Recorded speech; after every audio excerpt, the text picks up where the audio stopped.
The God's Knights have fully sunk their claws into the island of Elbaf, holding their children hostage, bringing nightmares to life, and all the while enjoying themselves, causing all of this mayhem on the island. And meanwhile, our crew and friends really need to act quickly in order to not only keep Loki checked in, but also save the most vulnerable ones on the island. But before we spoil too much, we're gonna start where we always do, which is with the cover, which isn't a part of the series this time, but is still worth talking about. Yeah, no further updates on Yamato or what she will be doing following her defeat of Who's Who, but we are instead treated to a color spread of the crew, what looks like racing around the flying fish, the same kind of flying fish that Duval and his flying fish riders were using back in Sabaody. But there are a number of small, colorful details hidden throughout this whole color page. One, for example, if you look at the numbers on the fish, for the ones we can't see, it seems like they very much are in line with the order of the Straw Hats in how they join the crew. But I missed this the first time. I'm so glad you pointed it out. My favorite part is that Jinbei is straight up just in the water, trailing the group, swimming through as the fishman. Just a beautiful, like, light-hearted juxtaposition to the rest of Elbaf. Oh, in one of our darkest times, we have one of our most fun color spreads. I will say, though, I am going to need to see Yamato finish her journey. Let me see the culmination of all that. Oh, we're gonna at least have to see her deliver the katana to his shrine. that is a very important thing. But for now, let's look at the chapter itself, starting with the title being God's Knights. A very fitting title, and not because we are hearing of this group for the first time, or that we're meeting individual members as we've done in previous chapters, but more so because throughout this chapter, we are finally given a glimpse into the true power of the God's Knights. And what made them so terrifying that even a man like Monkey D. Dragon was fearful to tread where they might be. It absolutely makes sense. Because these are some broken abilities, now that we're finally seeing what they really entail. But let's not get ahead of ourselves. We're going to start on page 1, where we open the chapter amidst the chaos that they have caused, with a couple of the monsters already creating mayhem at the school as Saul finally catches up to the wandering children. But none of them responds to him, even as he's calling their names. So he proposes that they probably are sleepwalking, realizes what is going on to some degree, but doesn't fully understand the arrow that is guiding them. And despite the warnings that he received from Mr. Wolf in just the last chapter, and Robin on this very page, Saul sees no immediate danger when it comes to these children, and has to stop them somehow, so he merely reaches out his hand in an attempt to halt the children, but of course it doesn't go as he thinks. No, and that's the Marine and the teacher within him, but, I mean, you gotta think about that. He was warned. It was clear. Robin tried to tell you. At a certain point, like, that's on him. And I think he'll be fine. He's taken worse. He's tough. He's taken worse. But, yeah, it's clearly not going to be that simple to wake them up from this trance. Yeah, he pays the price as well, because as we see him reach closer to try and stop these children, we are able to finally see that thin veil lifted as to what the true threat of touching them is, as there's an invisible armor of briars and thorns enclosing each of these children, preventing any external force from divulging them from their path without experiencing extreme, excruciating pain from being stabbed by these thorns. And by Robin and Chopper asking what caused Saul such sudden and intense pain, we can assume that these thorns are either only visible through observation haki, or entirely invisible, like something that truly no one can see, just wraps around them, making it nearly impossible to avoid. And I do think at one point Oda said that like all vice admirals had to have armament and observation haki, so maybe Saul did try to use it but just didn't see it. But either way, a very like dirty, cheap trick to play on entrapping these children with these thorns. But it would also make sense if he just didn't think to do it. Because one, he hasn't been with the Marines for a long time. But this, it's something you don't think about. You just want to save the kids. That's very true. But the problem isn't just here outside, as back in the building on page 3, we check in on Ange, who is relaying everything that is unfolding to those still back in Western Village via a telediction snail that's even larger than Jinbei and Nami standing next to it on the same page. Crazy size. And Ange does manage to concisely cover the unconscious children, those that are wandering towards the 8th branch, and of course, the massive wave of monsters that has randomly appeared on their doorstep. And Nami notes that all these problems are only complementary to the giant fire that just broke out in front of them. Which really just speaks to how much shit's hitting the fan. Like, everything's going wrong, all at once, everywhere. They can barely keep track of where to start. Yeah, it was a party, and all of a sudden you're putting out metaphorical and literal fires everywhere you go. And upon hearing this report, it does seem like what I think is Usopp hops onto a roof nearby to identify where he thinks the children will be headed, and of course it is directly towards the inferno that is breaking out on the 8th branch. And while we do see some of the people present, including Ja Rule, who is little concerned for his great-great-great-granddaughter, are a bit too drunk to really handle themselves in such a severe situation. But while Nami is reprimanding them for not having their wit about them during such a moment, there are some of the giants present who were ready to jump into action pretty immediately as they look to the sky and see one of their fire brigade groups is flying one of their giant fire Svalir ships into action, looking to take out the fire as quickly as they possibly can. Yeah, and props to them for being so ready for a response.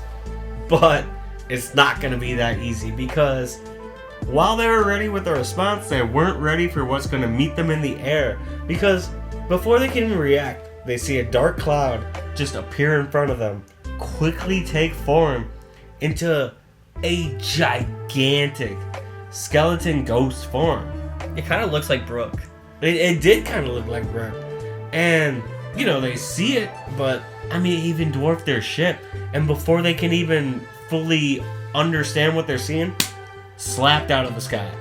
And pretty much just like anyone reading it, all the giants still on the ground are left absolutely speechless as to what they just saw. Like, they're really seeing just how dangerous the monsters they just learned about really are. How real they have become.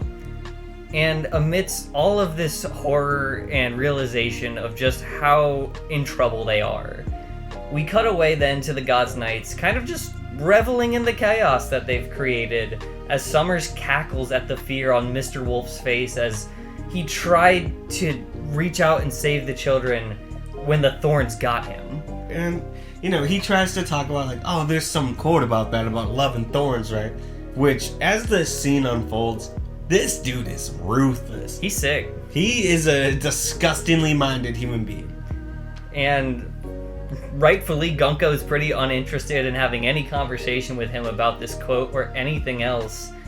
But Kieringham does oblige him with the ruthless words he was looking for by quoting, "The more love you have, the deeper passion's thorns take hold."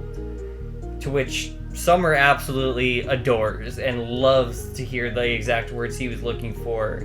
Just thinking about how much those giant parents and families are going to be torn up trying to reunite with one another. Which is so messed up, man. Like, you can't wait for this to happen. The idea of parents dying to try to save their kids and then telling those children when they wake up, yeah, your mom and dad died right in front of you trying to save you. That's crazy.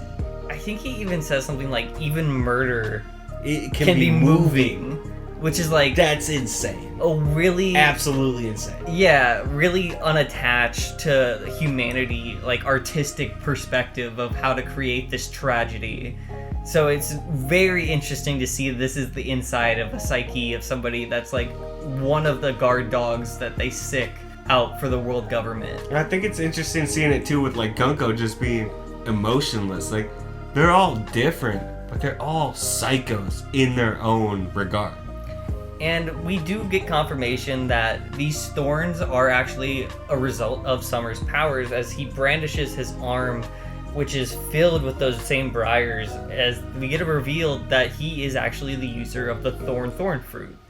So he has clearly got a very strong mastery of this, because that doesn't sound like it would be the most broken kind of ability, but he's clearly using it in a way that is pretty much unavoidable and absolutely devastating, hypothetically. Right, he's found a way to make it basically an armor.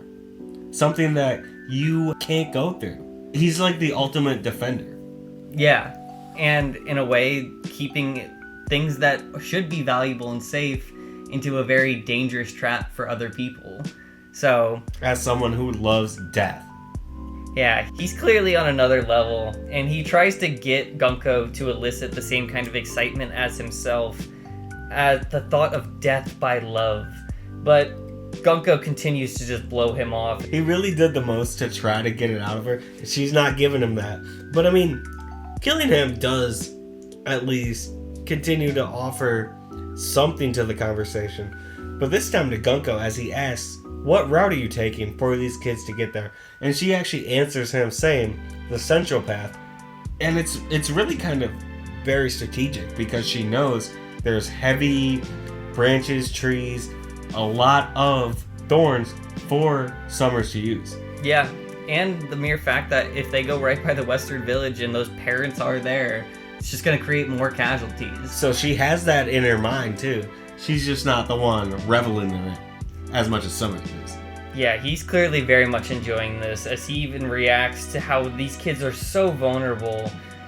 But shout out to Killingham just cutting the awkward psychopathy of Sommers over and over again. As I would also like to say, this is a little psycho of him too. They're talking about like the kids, he's like, I need better tasting food. Yeah, I think I need some salt for my meal.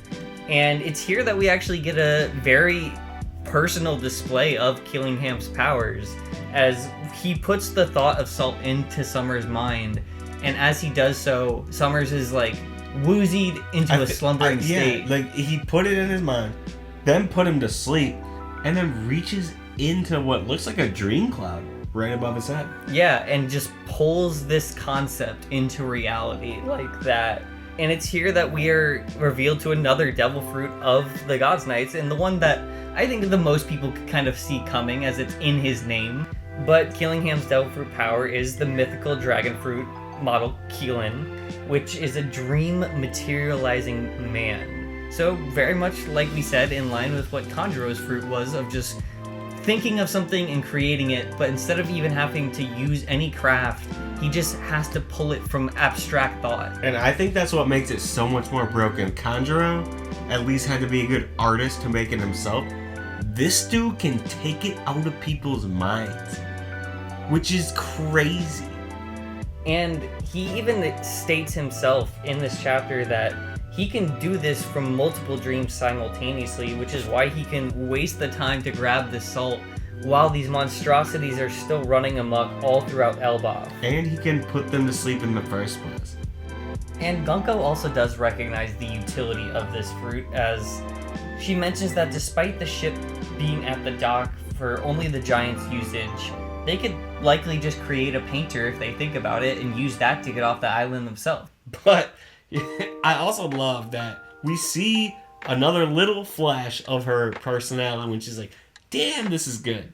Yeah, no, she has very vulnerable moments where she still kind of is very human, and this is one of them. As hard as she tries. But he also can't help but kind of hype himself up a bit more, talking about, I do look forward to returning to the Holy Land, but before you get it mixed, of course this food is dreamlike. It is from a dream, and that also means it's calorie-free. Yeah.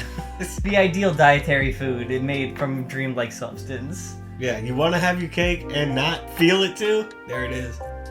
But Sommers is also annoyed by the idea that, oh, this is going to be a quick mission. This is going to be easy. This game is going to end too quick. And Gunko reprimands him. Like, hey, it's not that simple. Straw Hat Luffy is here. I saw his ship. So, don't let your guard down. Which is nice to have someone put some respect on Luffy's name for once, because most of the story people have been like, Nah, not yet. I don't respect him yet. I mean, we heard end of last chapter, her biggest fear, Nika. That's very true. They all know he's got Nika's powers. They've seen the new bounty poster. They all know he's got Nika's powers. So, but this does shock Sommers, as he then points out that the kids are kind of walking straight towards the flames, so that might be a hitch in their plans, but then Gunko does kind of show her cold side, as she says, that's fine. I'll just send the next batch over. Calling a group of children a batch is crazy. But that is all we get from the children here, and we're gonna have to leave the Gods' Nights, as we instead cut to the source of those very flames they're walking towards, being the accursed Prince Loki, staring down Luffy, Zoro, Sanji, and all the new giant warrior pirates, in an attempt to intimidate them with his mighty weapons and his big mouth that he's been running for chapters. Yeah, and I mean, it's a little diminished by how heavy he's breathing, because this dude, since we first walked up to him again, been injured. But when Gerd attempts to retort by claiming that they can't allow him to create any more victims, he immediately fires back, saying there's already going to be, with the flames that he's already lit on the tree. And surprisingly, Luffy in the immediate moment is still trying to think about how he can help treat Loki's wounds. But this instance escalates even further when Loki starts demanding his release, or he'll slaughter everyone that he can get his hands on. And while this does kind of seem to be enough to dissuade Hajrudin from retorting and start to put down his weapon to avoid further conflict, before he can even surrender, he's stopped by Zoro, who's gonna allow for his captain to get at least a chance to step in and clean up the mess that he made. Yeah, tries to apologize, take responsibility for what he's done. But while Hajrudin and Gerd are still a little hesitant to bear witness to this showdown, attempting to de-escalate both Luffy and Loki before they can cause any more damage to the island of Elbaf, Zoro keeps on egging Luffy not to let this fiend off so easily, especially when he's already weakened. You can finish him right here. And it's a good thing he said that, because Loki himself, as Luffy, rising into the air with a gum balloon, pumping up his fists, he even says it himself, he's like, oh, I lost. And he kind of just gives up in that moment, no longer with any fight, just finally lets himself collapse to the ground in front of everybody, exhausted from all of his wounds. Yeah, and I mean, he was so injured, bro could barely stand, kind of makes sense. And even Road notes that the injuries seem to be a result of something that happened while they were away. After they talked to him, something else happened. There's more to the story. He does start to admit he thinks it might be somebody before he's cut off. And I think he was going to admit that it was probably the person that looked like red-haired Shanks. We know is Shamrock, but they're going to still think is probably Shanks. Mm-hmm. But we don't get to hear his full thought on that before he is interrupted by Luffy directly requesting, pleading even with Hajrudin, not to kill Loki because he has unfinished business with him. But while Gerd does have her medical equipment on her, surprisingly just had the blood bags with her too. But, she tells him, like, hey, it's going to take months before he's fine. Like, we got to get him out of here now. If he even has a chance of surviving. They also consider that if we take him back to the village people are going to kill him. They want him dead. They're going to kill him, and then they're going to kill us for freeing him. So it's bad for everybody involved, but he can't stay here. Is essentially the situation we're looking at. I don't know if they would kill them. Like, I feel like they have enough of a reputation. But it definitely stands that Loki would be toast.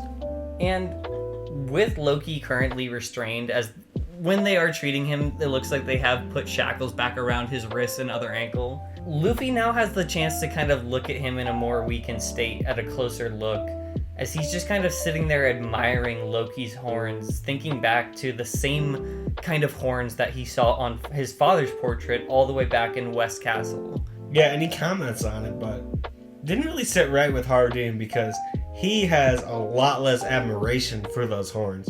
Because it was, one, an homage to where Loki came from as a true descendant of the greatest giants of Elbaf, the ancient giants. The ancient giants. But also makes him flashback to having a mother who wasn't, by their standards, pure blood. Yeah, and despite their father's affirmations that he loved his sons and wanted them to love each other, Loki didn't really give this even a chance to be the possibility, as he said, how could I have such an older brother who's such a weakling with such dirty blood?